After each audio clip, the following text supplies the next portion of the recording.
Syaitanirrajim. Bismillahirrahmanirrahim. Alhamdulillahirabbil alamin.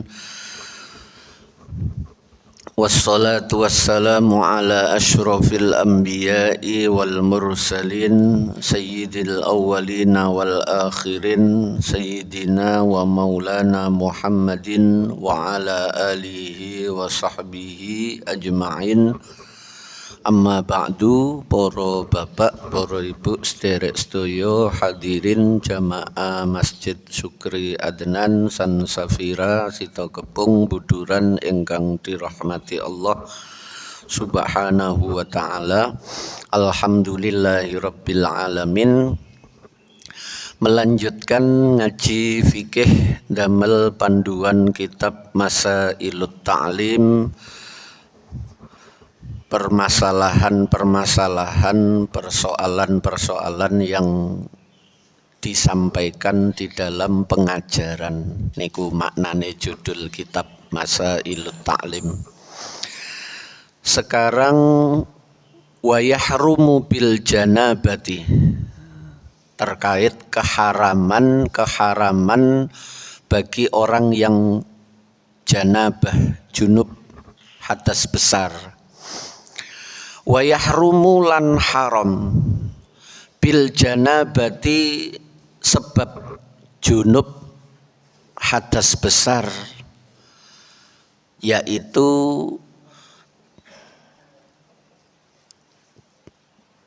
pertemuan dua kelamin suami dan istri, meskipun tidak inzal, mboten metu spermai, ketemu nggih kemarin niku nggih dengan batasan hasyafah niku hadas besar. Atau mimpi basah, mimpi basah meskipun tidak ada ketemu dua kelamin, meskipun tidak ada hubungan suami istri, aniku junub. Nanti beda lagi dengan bahasan had dan nifas.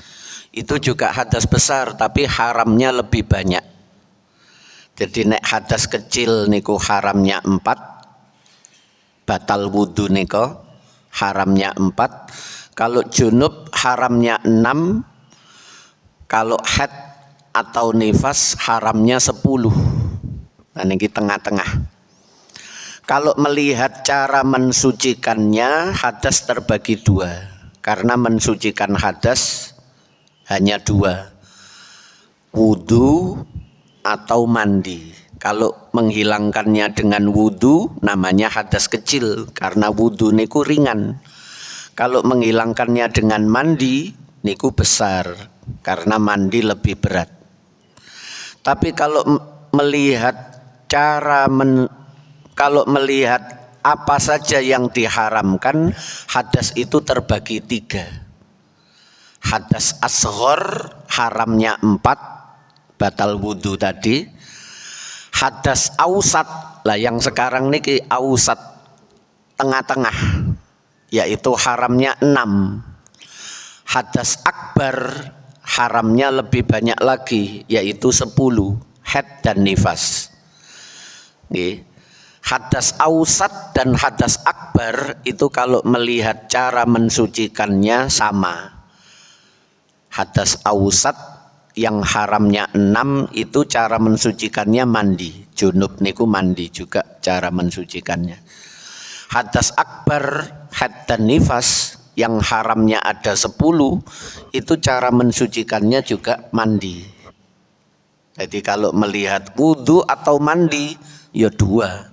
Hadas kecil wudhu, hadas besar ausat dan akbar, junub, had dan nifas itu dengan cara mandi. Niki yang dibahas keharamannya. Jadi pembagiannya menjadi 3. Ausat ini yang tengah-tengah, haramnya 6. Haram sebab janabah junub opoma sesuatu, yahrumu kang haram opoma bil hadasi sebab hadas kecil. apa yang haram dalam hadas kecil yang 4 kemarin nih kok, yaitu sholat, tawaf, menyentuh mushaf, membawa mushaf, 4 niku orang yang batal wudu, belum punya wudu, haram 4 itu.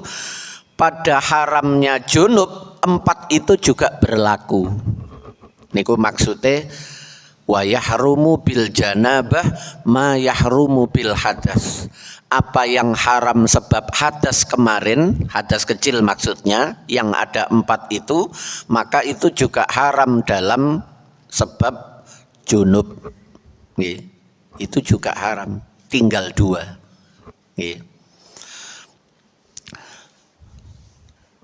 Haram sholat misalnya, niku di Al-Quran ada ayat ya ayyuhalladzina amanu la taqrabus sholata wa antum sukara hatta ta'lamu ma taquluna wala junuban. Lah niki wala junuban illa abiri sabil hatta taghtasilu. Wahai orang-orang yang beriman, surat An-Nisa ayat 43, jangan kalian dekati tempatnya sholat. Niki maksudnya la taqrabus sholata niku, jangan kalian dekati tempatnya sholat sedangkan kalian dalam keadaan mabuk. Mendem ojo cedek-cedek masjid. Tidak sekedar ojo cedek-cedek sholat. Mendem niku ojo cedek-cedek masjid. Dulu niku orang mabuk di awal-awal Islam itu belum diharamkan. Jadi Islam niku cara mengharamkannya niku bertahap. Karena itu menjadi tradisi budaya, begitu Islam datang langsung diharamno, kaget. Sehingga ayatnya itu berbunyi yas'alunaka anil khamri wal maisir qul fihima itsmun kabirun, dikatakan dosa besar. Nggih. Fihima itsmun kabirun wa manafi'ul linnas. Masih dikatakan wa manafi'ul linnas. Niku ndak boleh dipakai ayat ini karena itu sudah mansukh. Nanti ada ayat terakhir innamal khamru wal maisiru wal ansabu wal azlamu rijsun min amali syaiton fajtanibu. Lah niku haram. Niku terakhir-terakhir. Masih dikatakan awal-awal niku wa manafi'ul linnas wa itsmuhuma akbaru min naf'ihima. Dosanya lebih besar daripada manfaatnya. Tapi masih dikatakan manfaat. Soalnya wong niku yang belum tersentuh Islam iman itu menganggap bahwa mabuk niku solusi, pusing-pusing mendem ae ilang pusinge, stres-stres niku ilang. Judi niku dianggap solusi. Lah utangku sakmono kae, nek ngenteni bayaran nyambut gawe yo gak lunas-lunas. Judi ngene oleh gede lunas kabeh. Tapi kan harapan yang semu niku. Nah niku ngono. Tengah-tengah niki la taqrabus sholata wa antum sukara. Jangan dekati tempatnya sholat. Niku sing dimaksud sholat di situ niku wal muradu bis sholati huna mawadi'uha, tempatnya. Jangan dekati tempatnya sholat. Wa antum sukaro, sedangkan kamu dalam keadaan mabuk. Nggih mabuk temenanan. Mboten mabuk yang lain. Nggih, mabuk karena minuman keras niku. Hatta ta'lamu ma taquluna niku. Ayat ini turun ketika ada orang dalam keadaan mabuk, dia terus ngimami sholat. Jadi makmume bingung, wong imame ternyata mendem, maca niku nglambiar. Niku masih begitu. Sampai kemudian ketika semuanya sudah ada di Madinah, diharamkan. Terus sahabat yang masih menyimpan itu dibuang di jalan-jalan Madinah. Dibuang di jalan-jalan Madinah. Pun niku. Poinnya ten nggone ayat wala junuban illa abiri sabil. Haram juga mendekati tempatnya sholat, nggih masjid niki berarti. Orang junub illa abiri sabi, kecuali dia hanya lewat saja. Nggih. Kecuali dia hanya lewat saja, bobol maksudnya.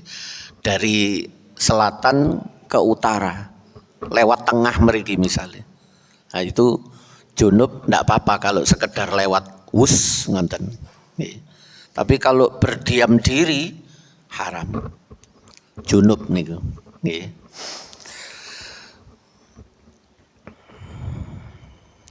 Tawaf, nggih tawaf niku disamakan dengan apa? Salat. Tawaf itu disamakan dengan salat. Kata Rasulullah, tawaf itu sama dengan salat, hanya saja dalam salat haram berbicara, dalam tawaf itu tidak apa-apa berbicara. Nggih. Tawaf sambil ngobrol itu tidak membatalkan tawafnya. Tapi kalau sholat sambil ngobrol batal sholatnya. Persamaan sholat dengan tawaf itu dari segi harus sama-sama punya wudhu. Tidak dalam keadaan hadas, apalagi hadas besar. Quran gini kok di ayat surat Al-Waqiah niko la yamassuhu illal mutahharun. Itu dikuatkan dengan sabdanya Nabi wa alla yamussal Qur'ana illa tahirun. Jadi ada yang mengartikan loh ayat la yamassuhu illal mutahharun, yang dimaksud mutahharun itu para malaikat. Yaitu spekulasi. Orang-orang yang disucikan itu malaikat. Karena ada penegasan langsung dari Rasulullah, hadis yang berbunyi la alla yamussal Qur'ana illa tahirun. Tidak boleh memegang Al-Qur'an kecuali orang yang suci. Nah niku sama dengan ayat la yamassuhu illal mutahharun. Waqiah niku ayat 79. Tidak boleh menyentuh Al-Quran kecuali orang yang suci. Orang hadas itu belum bersuci. Hadas besar termasuk juga hadas kecil.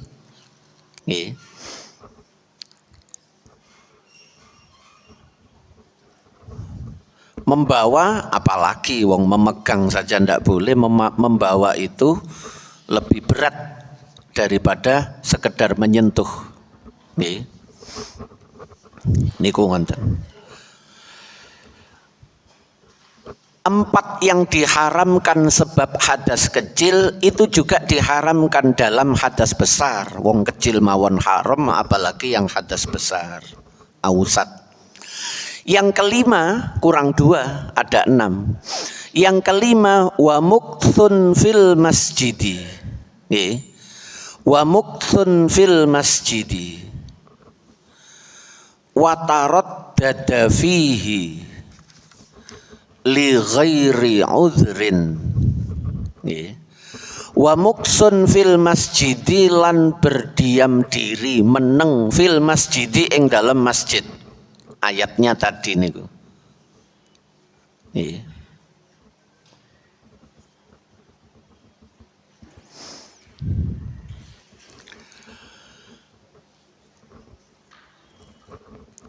Berdiam diri di dalam masjid. Watarot dada fihi, lan muter-muter fihi ing dalam masjid li ghairi udhrin, kelawan tanpa udzur. Tidak ada udzur muter-muter. Nek udzur niku misalnya tidur di dalam masjid, nggih, tidur di dalam masjid terus mimpi basah. Junub nduk jero masjid junub. Digawe tulinan karo jin ngoten, diunter-unter terus mimpi basah. Begitu mau keluar pintunya terkunci. Nggih. Dia di dalam, dia ndak megang kunci, pintunya dikunci. Digawa marbote. baru datang nanti menjelang subuh. Akhirnya dia terkunci di dalam, padahal dalam keadaan junub. Lah yang seperti ini ada udurnya. Nggih. Mboten dosa maksudnya ndak haram. Ojo kocone dipecah. Aku junub haram, kocone malah dipecah. Ya jangan, ditunggu saja. Loh itu kan haram. Ya ada udur. Karena terkunci niku wau. Nggih. Nah, niku. Ayatnya tadi itu wala junuban illa abiri sabi, dikuatkan oleh sabdanya Nabi dalam riwayat Sayyidah Aisyah, wajjihu hadhil buyuta anil masjid fa inni la ukhillal masjida lihaidin wala lijunubin. Niku poinnya niku. Sesungguhnya aku tidak menghalalkan masjid ini lihaidin wala lijunubin, bagi orang yang haid. Orang yang haid sama nanti.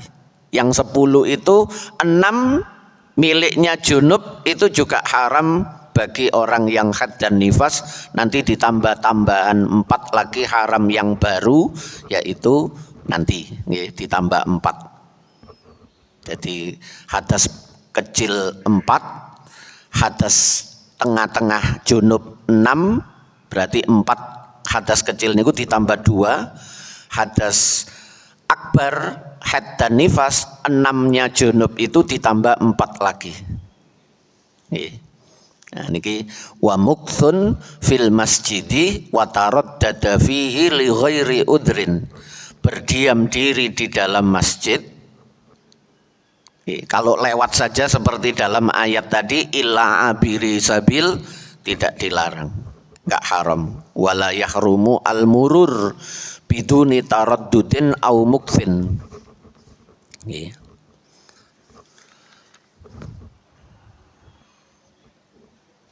Hadis riwayat Imam Abu Dawud.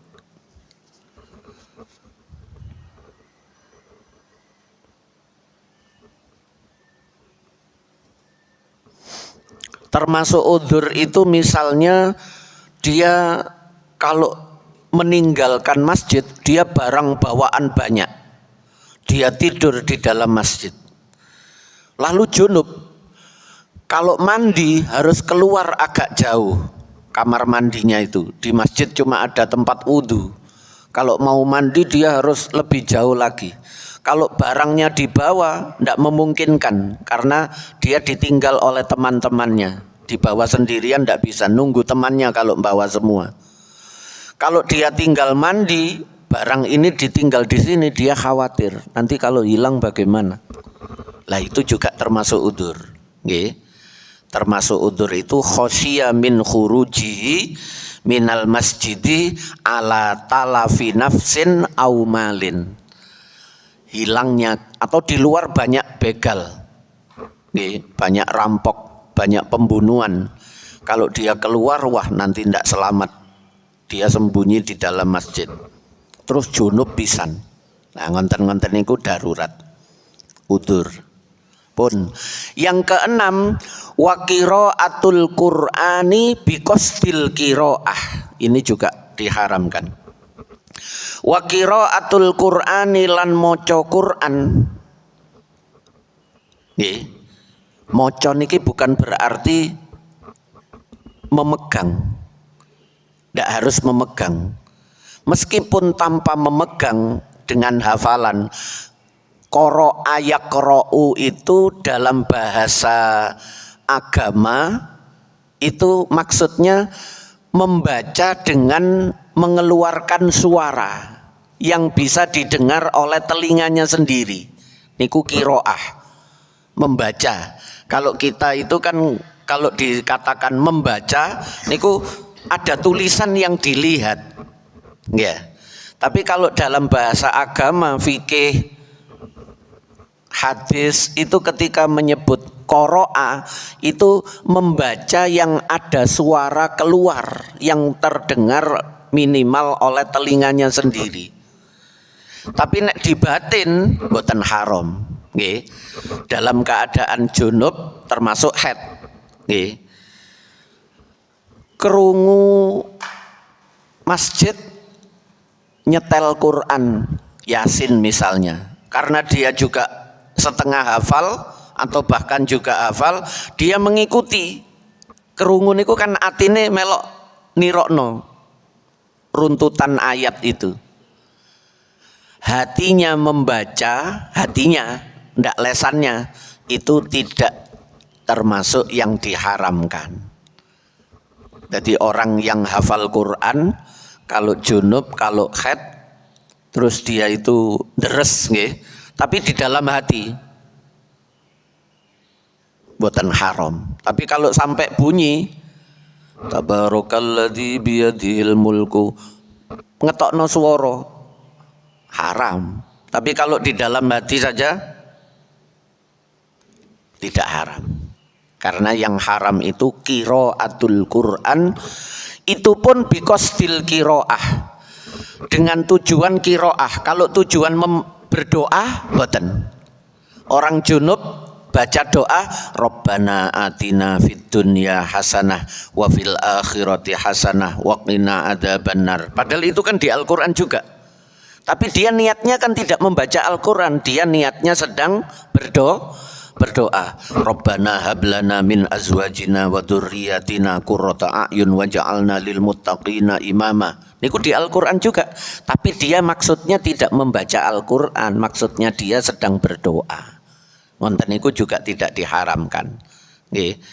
Terus Kanjeng Nabi riwayat dari sahabat Abdullah bin Umar, qala Rasulullah sallallahu alaihi wasallam, la taqra'ul haidu walal junubu syai'an minal Qur'an. Lho niki hadise. Enten tiang maksa enggak apa-apa, orang haid baca Quran enggak apa-apa. Kalau enggak baca Quran bagaimana dia, berarti dijauhkan dari Al-Quran.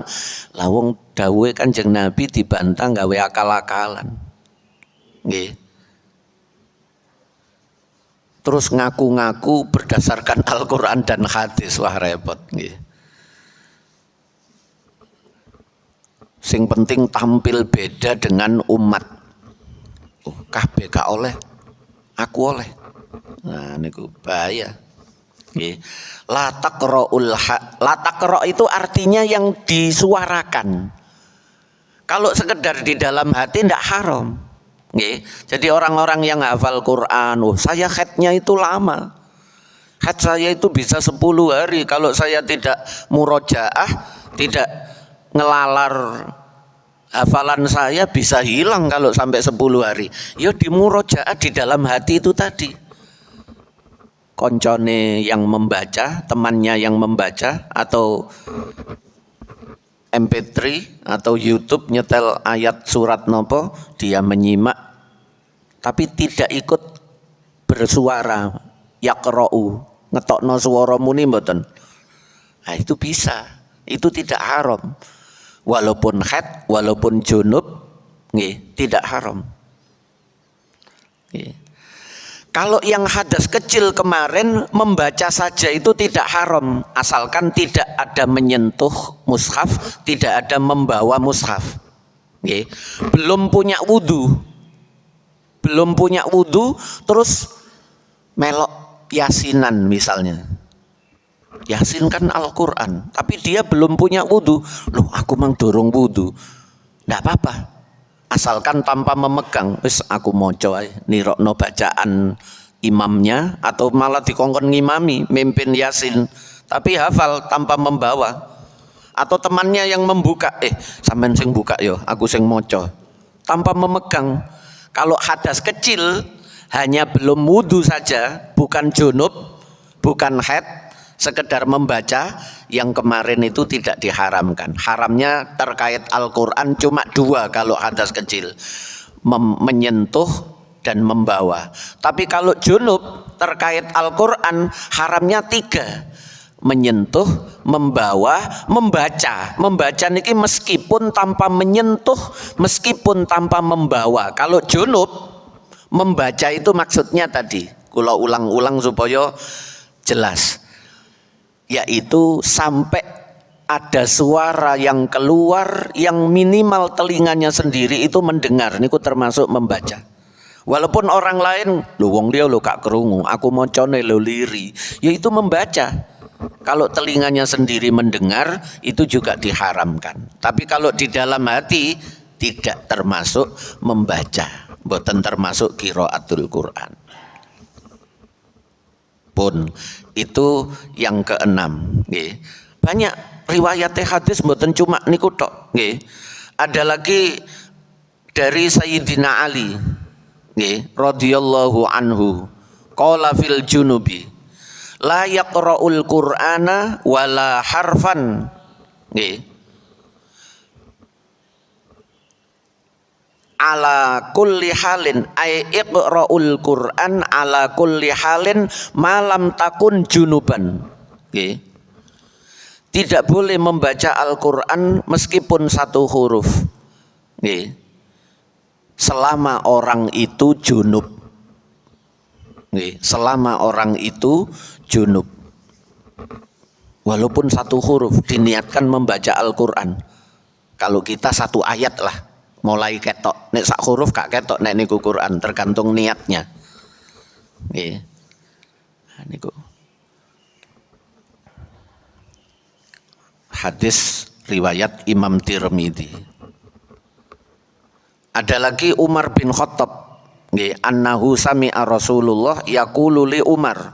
Rasulullah bersabda kepada Sayyidina Umar, idza tawaddatu, cerita nangone Kanjeng Nabi cerita kepada Umar, idza tawaddatu wa ana junubun akaltu wa syarabtu wala usolli wala aqra'u hatta aghtasilu. Ketika aku wudu, nggih, idza tawaddatu wa ana junubun, aku dalam keadaan junub, nggih, junub terus wudu. Aku boleh makan, aku minum, tapi aku tidak sholat. Nggih, orang junub niku kalau mau makan, kalau mau minum sunnahnya wudu dulu. Nggih, sunnahnya wudu dulu. Mau mandi niku sik aras-arasen, nggih. Habis hubungan suami istri terus mau mandi niku sik aras-arasen, engko ae lah. Dadak ngelak kepingin ngombe. Ngonten niku sunnah tapi nggih mboten wajib. Seandainya minum pun tidak haram, tapi sunnahnya wudu. Niku sing dimaksud dawuh Kanjeng Nabi, idza tawaddatu wa ana junubun akaltu wa syarabtu. Aku ketika wudu padahal dalam keadaan junub, aku boleh makan, aku boleh minum, tapi wala usolli wala aqra'u, aku tidak boleh sholat, tidak membaca Al-Quran hatta aghtasila, sampai aku mandi. Lah niku kan, wala aqra'u hatta aghtasila, aku tidak membaca Al-Quran sampai aku mandi junub, mandi besar. Nah, baru membaca Al-Quran halal. Nah, niku membaca yang dimaksud menyuarakan meskipun tanpa memegang, tanpa menyentuh, tanpa membawa.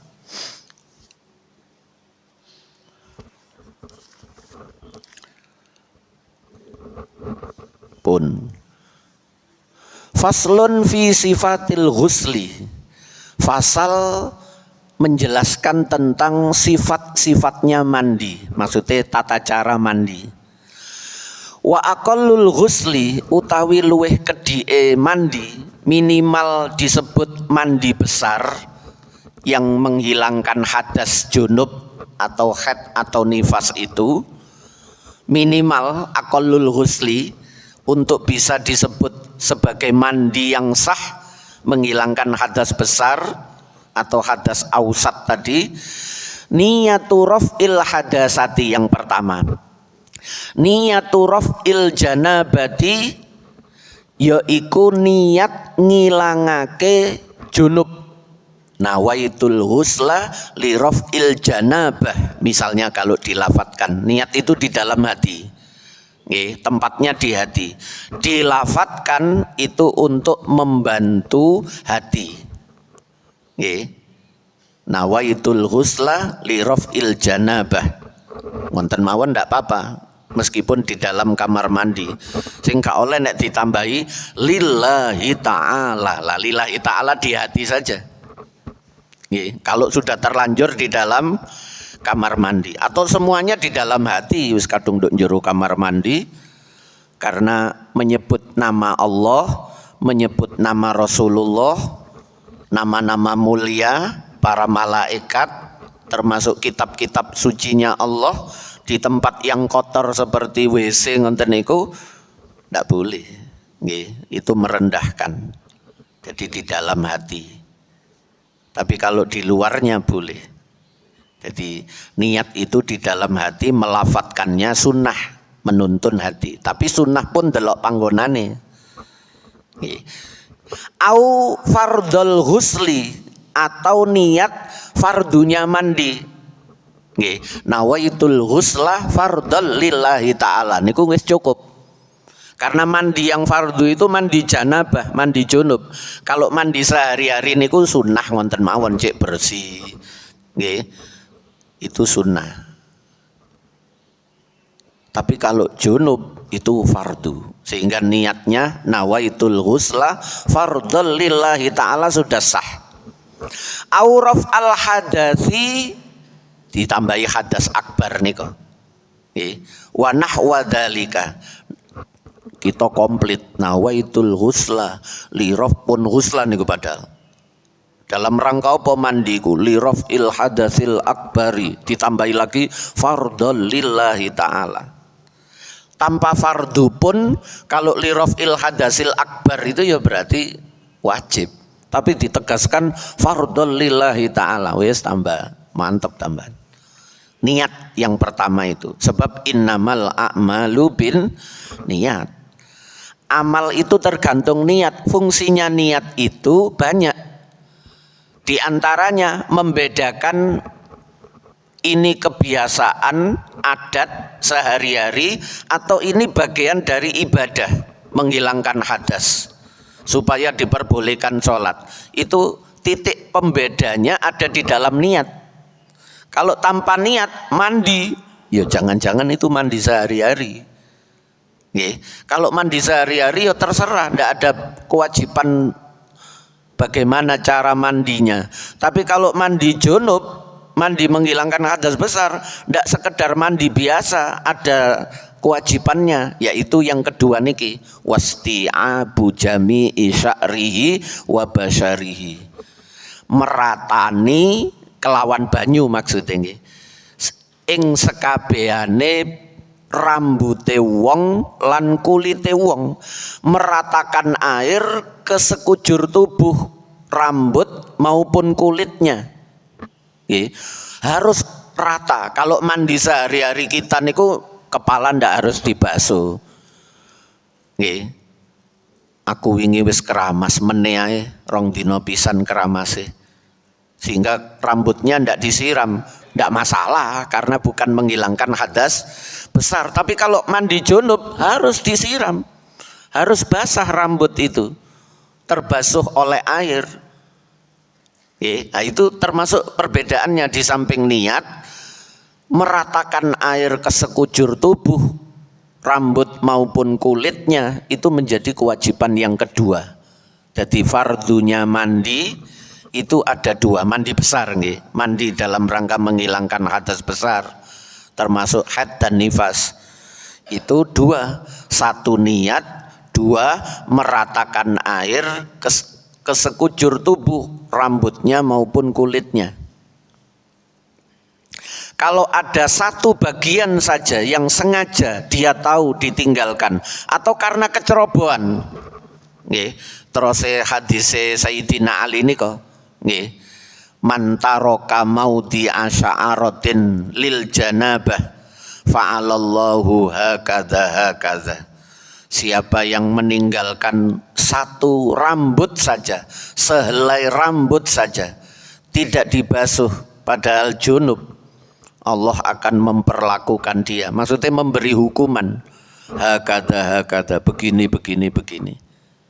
Iku mulane terus Sayyidina Ali, famin sama ada itu sa'ri. Wa kana yajussu sa'rahu ayahlikuhu. Mulane Sayyidina Ali niku rambutnya gak tau dawa. Rambutnya niku dipotong pendek terus. Cara sak mangke wonten model tentara wis.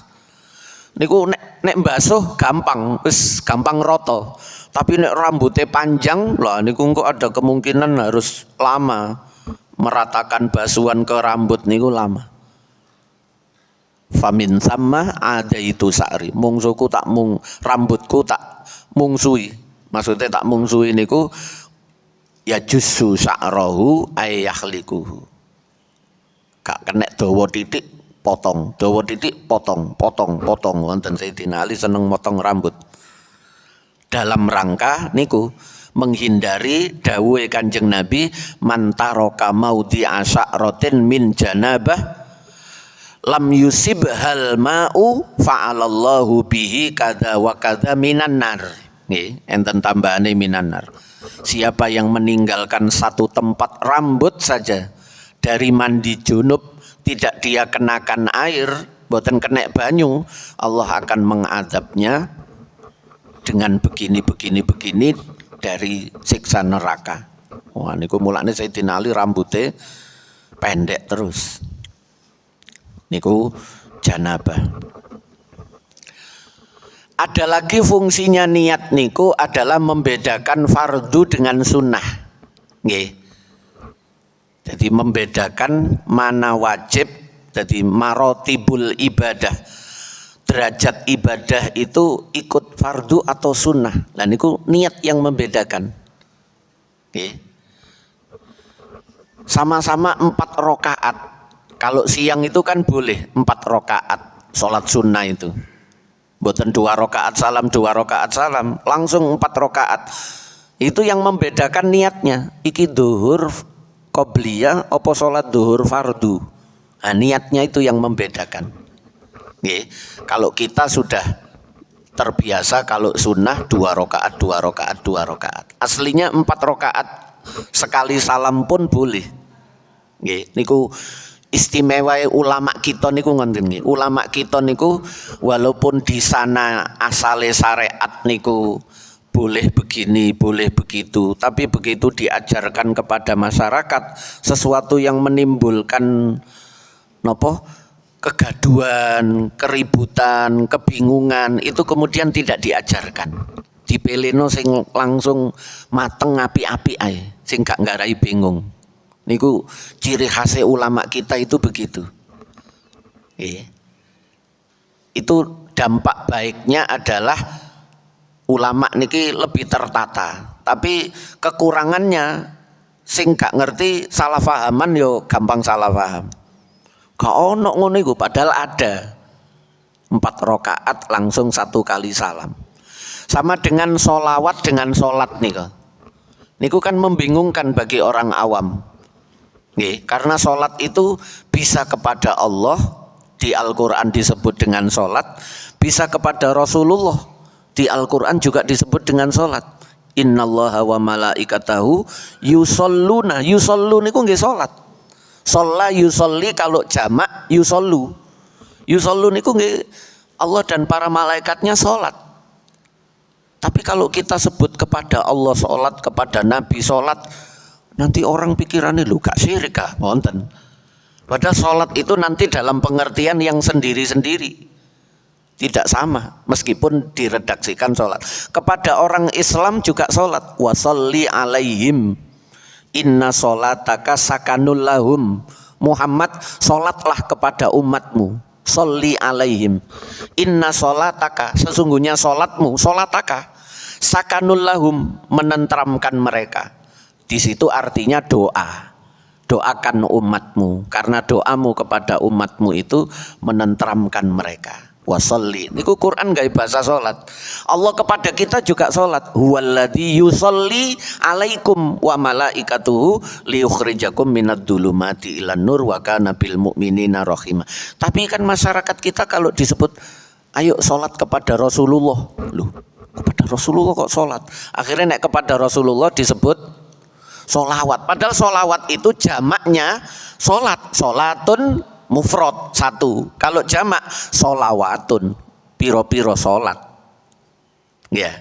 Tapi supaya ndak bikin bingung, mari kita bersolawat. Oh berarti Allahumma sholli. Mari kita sholat. Oh berarti sujud. Nah niku ulama kita niku nduk njaba nggih padha.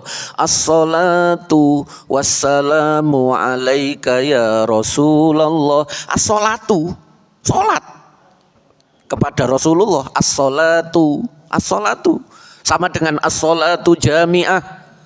Sama dengan kepada Rasulullah, as-salatu wassalamu alaika ya Rasulullah, as-salatu. Tapi masyarakat kita oleh para ulama nek nang Kanjeng Nabi sholawat, cek gak bingung. Tapi efek sampingnya begitu haji pulang pergi ke Masjidil Haram dijemput oleh bisnya namanya bis solawat. Pengertian solawat di Indonesia niku dia jarine bis solawat, kok gak kerungu solawat blas. Dia anggap solawat niku ya Nabi salam alaika, iki jarine bis solawat, kok gak ono solawate.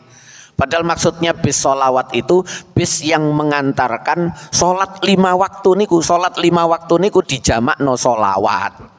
Nah niku termasuk dalam hal napa ngenten niki nggih, pengertian ngenten niki niku ulama kita istimewanya di situ. Tapi apapun ada plus minusnya. Wa yajibu qarnun niyati bi awwali maghsul, lan wajib bareng no niat bi awwali maghsul kelawan permulaane barang anggota tubuh yang dibasuh. Niki pengertian niat. Jadi niat ini juga kesalahpahaman kalau di Indonesia itu. Nih, orang itu gampang nyimpulno dhewe, tidak mengikuti kesimpulannya para ulama nih. Nopo? Niat itu syariatnya dari Rasulullah. Innamal a'malu binniyat. Tapi niat itu dalam bahasa Arab harus kita tahu apa pengertian niat. Karena pekerjaan hati itu dalam bahasa Arab banyak. Ada azmun, ada khotorun, kerentek, azam, ada niat dan yang lain-lain. Ada yakin, ada syak, ada waham. Itu punya pengertian sendiri-sendiri. Rasulullah bersabdanya itu innamal a'malu bin niat, bukan bil azamat, bukan bil khotorot. Maka ulama kemudian mencari apa bedanya niat. Padahal sama-sama kehendak hati dengan azam, dengan khotorun. Akhirnya ketemu. Aku mulaknya ulama itu juga sekaligus ahli lughah, ahli bahasa juga. Maka ndak bisa kalau kita ndak ikut ulama niku. Terus hadis niku diramesi dhewe. Loh, aku wis sarungan, aku wis kopian, budal nduk masjid. Iku nek gak niat salat kate lapo? Lah niku dia salah paham. Niat dalam pengertian hadis itu dia bawa, dia artikan dengan niat dalam pengertian dirinya sendiri atau kebiasaan di sini di Indonesia.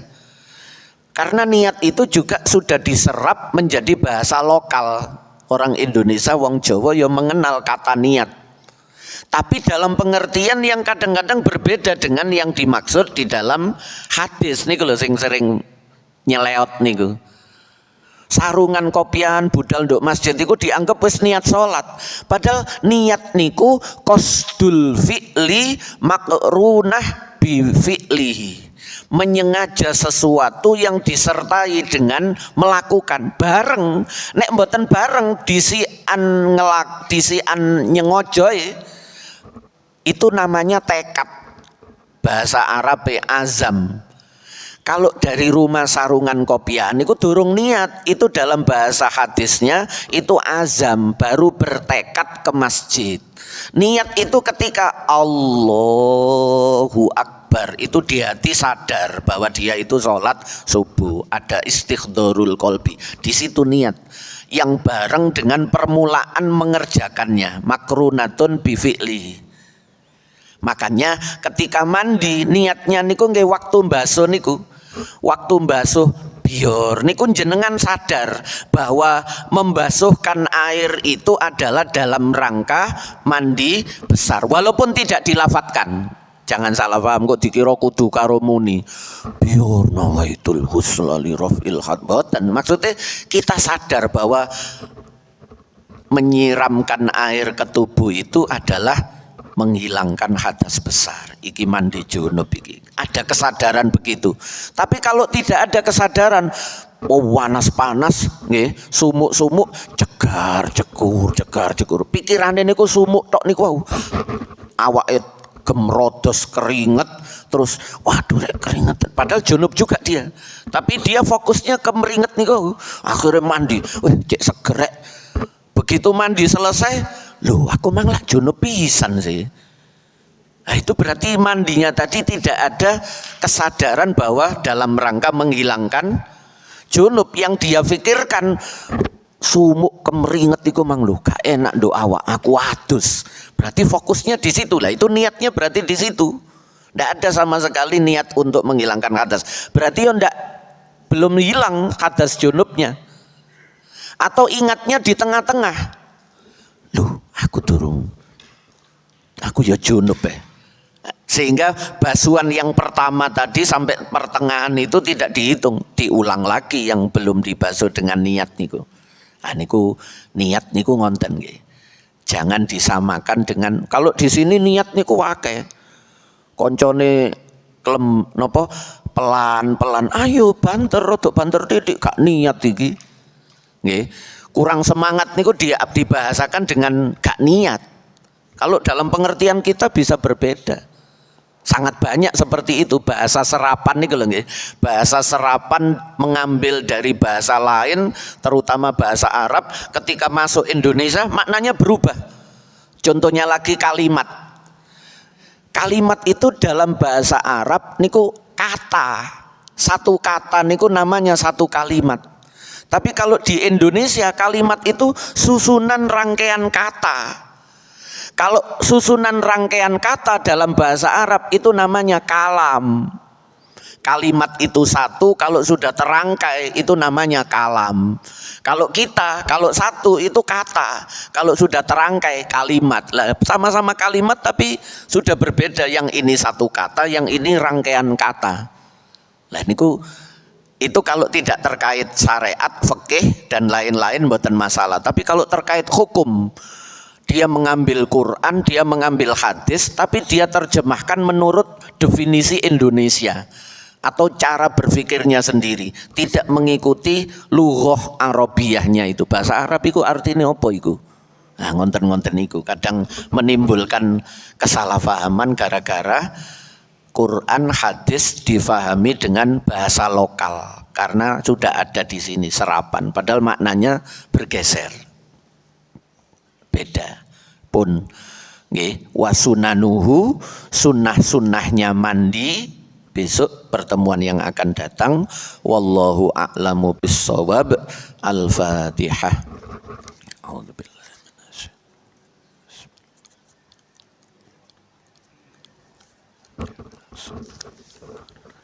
Nggih, barangkali ada yang ditanyakan monggo. Nggih, waalaikumsalam. Monggo. Nggih. Nggih. Nggih.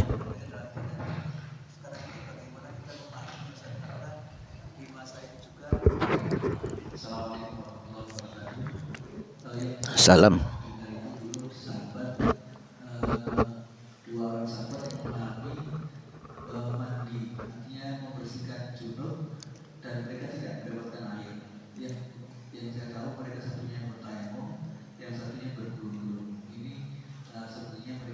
Satunya tayamum, satunya gulung-gulung di nggih. Nggih. Nggih.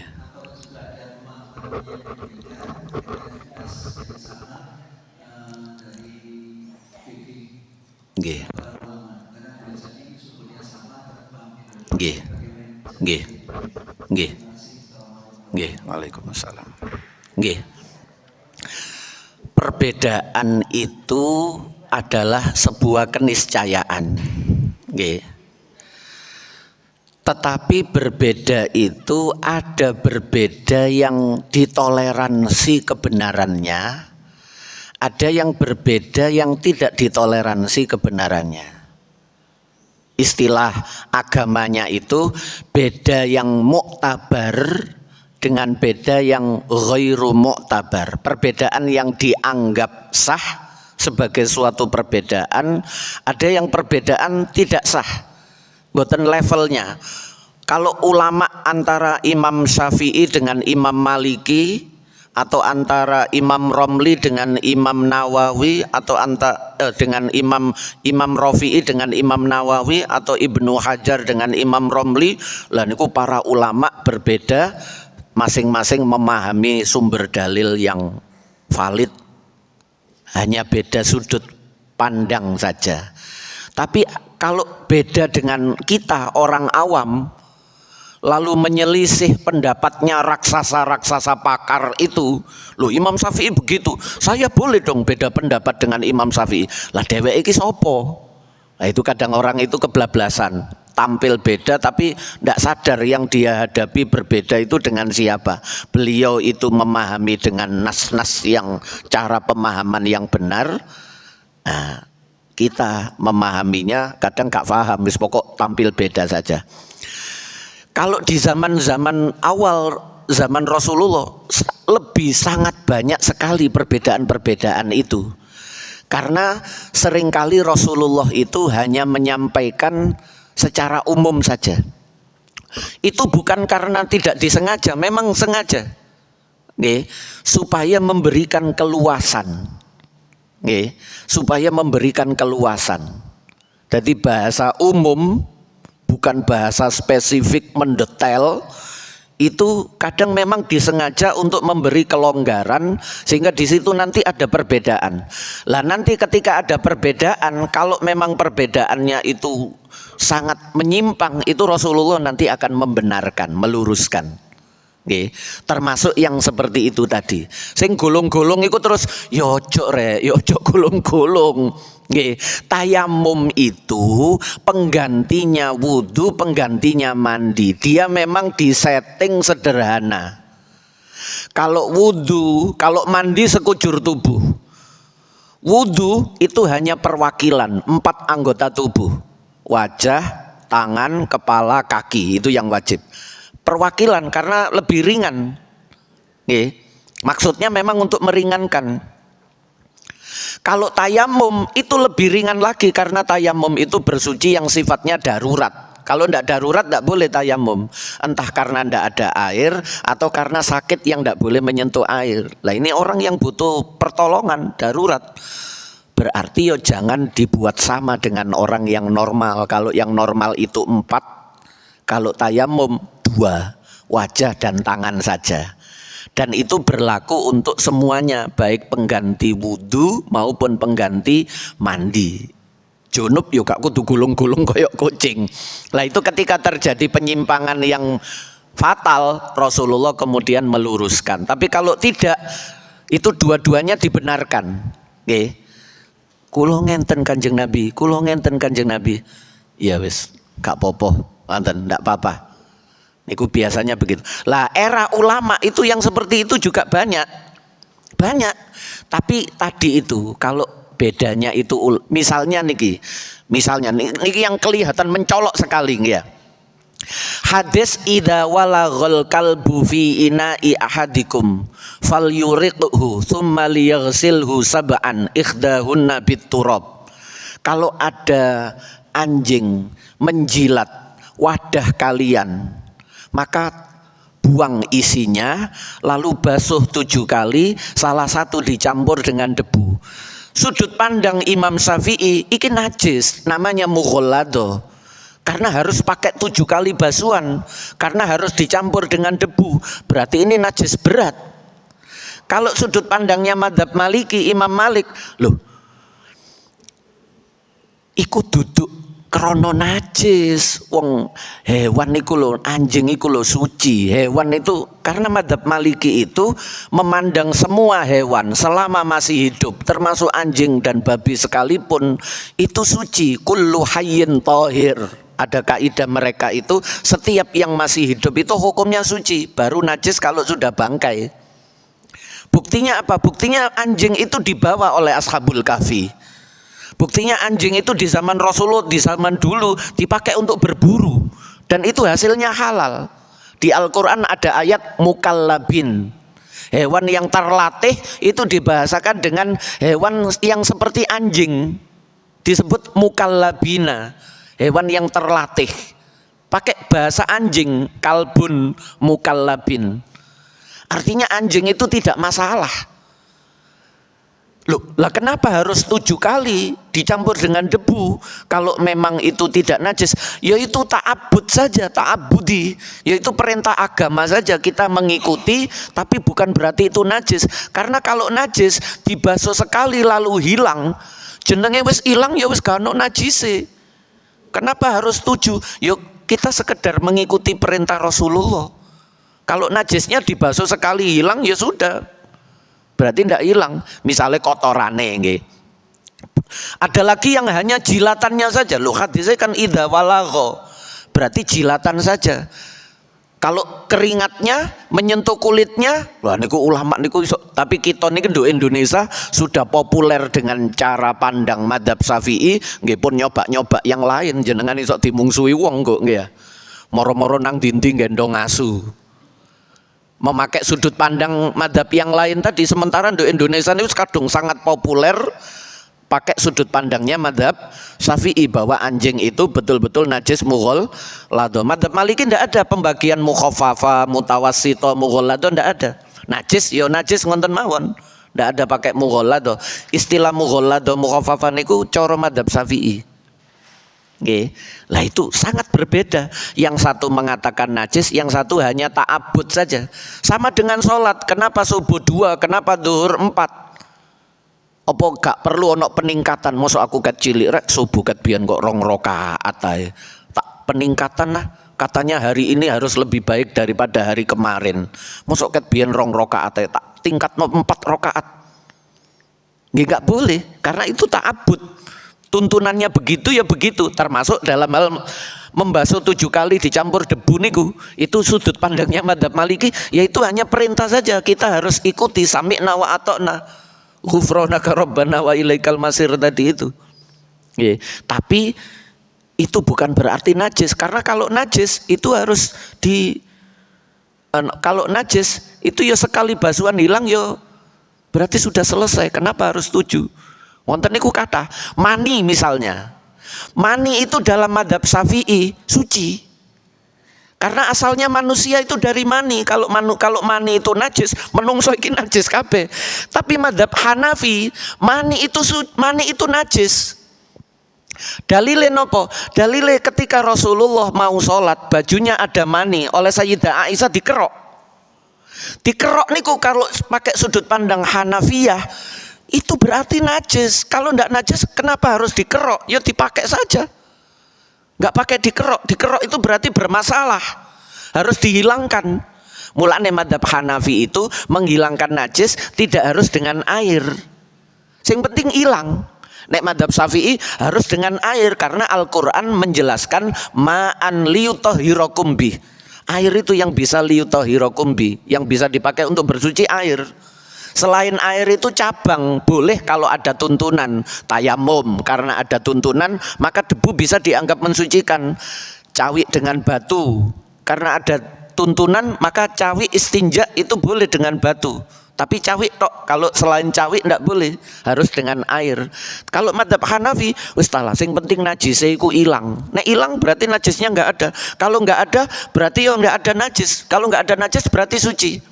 Nek madzhab Syafi'i, kalau tidak dibasuh dengan air, walaupun tidak ada, itu najis, namanya hukmiyah. Jadi istilah najis hukmiyah, di samping mughalladha, mutawassithah, mukhaffafa, madzhab Syafi'i ada istilah najis ainiyah, ada najis hukmiyah. Itu sudut pandangnya madzhab Syafi'i dan di Indonesia itu sangat populer. Jadi Hanafiyah itu menganggap mani itu najis karena Rasulullah Sayyidah Aisyah niku dikerok berarti bermasalah. Iku nek gak bermasalah yo dipakai saja. Kalau madzhab Syafi'i yo dikerok iku berarti gak najis. Nek najis harusnya dibasuh. Lah kenapa dikerok?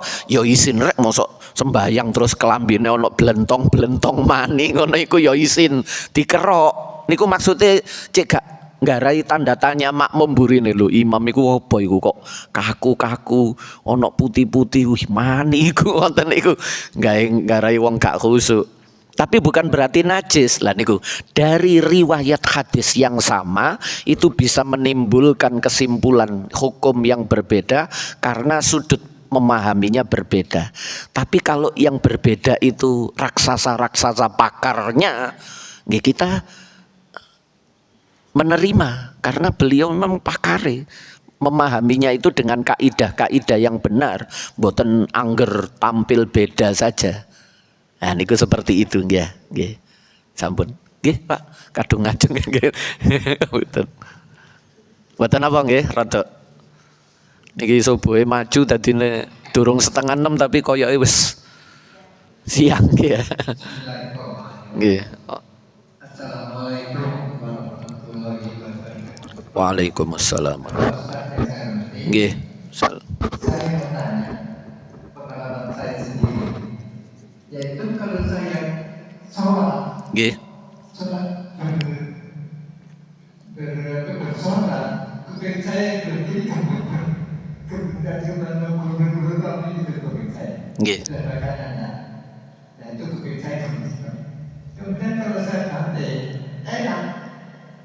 Kalau saya melihat itu di HP itu kalau sholat saya bersuara, tapi kalau bersuara nying, tanden kupingnya oh gemerbek, nggih, gemerbek, nggih, pakai bersuara atau sholat dengan hati, nggih. Itulah saya pertanyaan saya. Terima kasih. Assalamualaikum warahmatullahi wabarakatuh. Nggih. Nggih niku karena mungkin ono air ya ketika wudu masuk jadi koyok greng wonten kupinge niku nggih. Atau ada sesuatu yang lain misalnya ono semutih ta apa nggih melaku gretek. Terus mengganggu salat. Yang harus kita perhatikan niku ngenten nek cara fikih niku. Salat itu di dalamnya ada kewajiban-kewajiban. Namanya rukun, ada kesunahan-kesunahan, ya, baik itu sunnah abaat maupun sunnah hayat. Kalau wajib rukun yang ada 17 itu maka tidak boleh ditinggalkan. Ya. Kalau ditinggalkan berarti sholatnya tidak sah. Padahal wajib tapi ditinggalkan rukun sholat. Lah. Rukun sholat itu yang wajib tadi itu niku macam-macam. Secara garis besar dibagi dua. Ada yang rukun fi'li, ada yang rukun qauli. Kategori harus dikerjakan dan kategori harus diucapkan. Yang diucapkan itu 5. Artinya lesan ini harus bersuara. Yang telinganya sendiri minimal mendengarnya. Dalam rangkaian sholat itu 5 saja yang termasuk rukun qauli. Yang pertama takbiratul ihram. Nek niki ndak boleh dibatin maksud saya nggih. Maksud saya 5 ini ndak boleh dibatin. Harus lesannya muni bersuara meskipun lirih, hanya telinganya sendiri yang mendengar di saat suasana hening. Misalnya seperti sholat malam. Suara detik niku terdengar kalau jam 2 malam. Kita menyuarakan bacaan dengan volume suara seperti suaranya detik jam itu sudah cukup. Meskipun kalau siang hari suara detik jam itu tidak terdengar. Kita bersuara lirih seperti lirihnya detik jam itu sudah cukup sah. Berarti ada suara yang keluar, itu sudah mencukupi. Apa 5 itu? 1 takbiratul ihram. Itu harus bersuara. Allahu Akbar. Tidak boleh dibatin di dalam hati. mulutnya betul-betul rapat, tidak ada suara sedikit pun, cuma di dalam hati. Padahal ini rukun dan itu qauli, diucapkan bukan di batin. Oke, Allah. Justru ngangkat tangan ini sunnah. Lah niki kadang kita nek ngaji napa beribadahnya hanya karena melihat kurang dielmoni, malah ngangkat tangannya yang diperhatikan, Allahu Akbar lesannya itu malah ditinggalkan. Padahal yang lesan itu yang wajib, Allahu Akbarnya itu namanya takbiratul ihram. Ngangkat tangan ini bukan takbiratul ihram, ngangkat tangan ini sunnah. Yang kedua Fatihah. Bismillahirrahmanirrahim. Alhamdulillahirabbil alamin. Arrahmanirrahim. Maliki yaumiddin. Iyyaka na'budu. Lebih lirih lagi enggak masalah. Asalkan ada yang dibaca. Nggih. Karena ini rukun qauli. Fatihah itu rukun dan dibaca. Nggih. Hadis niku yaqra al-Fatihah. Man lam yaqra al-Fatihah fala sholatalah niku. Lam yaqra. Bahasanya sama dengan tadi qira'a tadi, yaitu suara. Nggih. Kemudian yang ketiga niku tasyahud akhir. Tasyahud itu ya at-tahiyatul mubarakatuh sholawatu thayyibatu lillah. Assalamu alayka ayyuhan nabiy wa rahmatullahi wa barakatuh. Assalamu alayna wa ala ibadillah sholihin. Asyhadu an la ilaha illallah, asyhadu anna muhammadar rasulullah. Sampai situ. Meskipun dengan redaksi yang paling sederhana, misalnya at-tahiyatu lillah. Assalamu alayka ayyuhan nabiy wa rahmatullahi wa barakatuh. Assalamu alayna wa ala ibadillah sholihin. Asyhadu an la ilaha illallah, asyhadu anna muhammadar rasulullah. Itu juga sah. Nggih. Tahiyatnya mboten sing at-tahiyatul mubarak tapi at-tahiyatu lillah. Boleh. Itu juga namanya tasyahud. Kita menyebutnya tahiyat. Yang akhir, yang rakaat terakhir. Nah itu yang wajib. Kemudian yang ketiga sholawat kepada Nabi. Di tahiyat yang terakhir, di tasyahud yang terakhir. Allahumma sholli ala sayyidina Muhammad wa ala ali sayyidina Muhammad. Atau Allahumma sholli ala Muhammad wa ali Muhammad. Mboten masalah. Oke. Itu juga rukun qauli, harus ada lesan yang disuarakan, membaca. Terakhir salam. Salam yang pertama assalamualaikum minimal. Ditambahi warahmatullah lebih bagus. Ditambahi wabarakatuh makruh kecuali sholat jenazah. Pernah dibahas nih Kang ya. Jadi assalamualaikum warahmatullah niku salam yang paling bagus. Seandainya memenuhi kewajiban saja sudah sah sebagai salamnya sholat. Assalamualaikum sudah sah. Karena minimal salam itu assalamualaikum. Kalau ditambahi wabarakatuh malah makruh. Jelek maksudnya. Tapi nggih gak dosa, salate sah tapi elek. Eleke napa? Nika napa niku seiling mboten? Nyaingi salam kepada Nabi Muhammad. Karena di dalam tasyahud tadi kita sudah salam khusus kepada baginda Nabi 3. Assalamu alayka ayyuhan nabiyyu wa rahmatullahi wa barakatuh. Sudah 3. Lah salam yang penutup sholat itu tidak kepada Nabi, tapi kepada semua umat Islam. Kanan itu umat Islam yang baik, kiri itu umat Islam yang belum baik. Simbol saja nih. Mboten salam kepada orang di sebelah kanan kita, salam kepada orang di sebelah kiri kita. Lah nek jenengan tahajud malam sendirian di dalam kamar, salam ten sinten? Yo kana wong yo gak usah salam, ya gak sah salate. Lah kana wong salam nang sapa aku? Yaitu salam kepada semua umat Islam yang ada di jagat ini. Ke kanan itu yang baik, ke kiri itu yang belum baik. Itu simbol saja.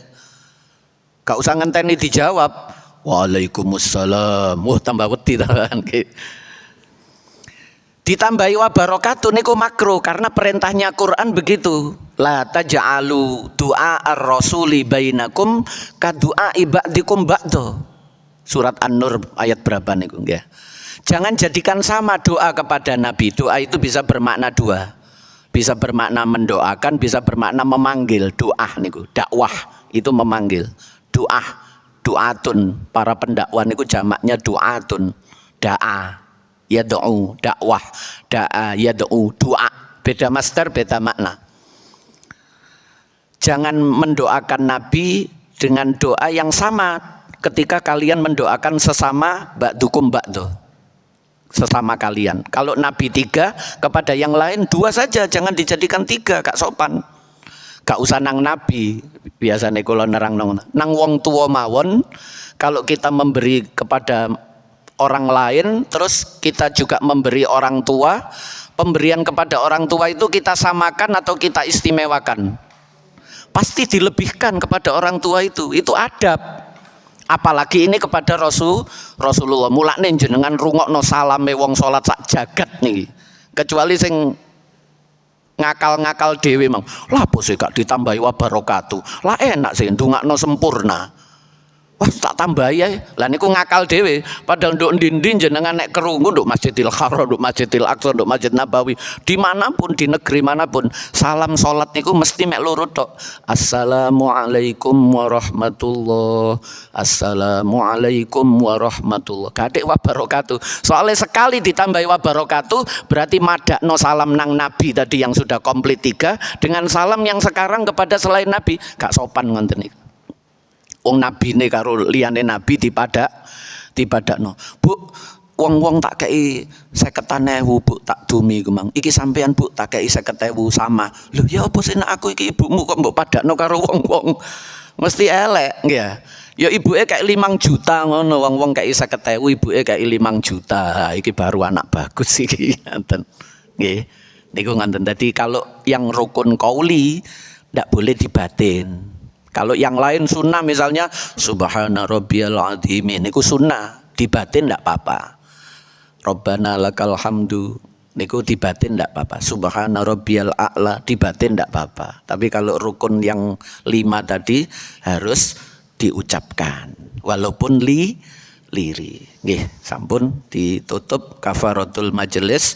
Subhanakallahumma wa bihamdika asyhadu alla ilaha illa anta astaghfiruka wa atubu ilaik. Wassalamualaikum warahmatullahi wabarakatuh.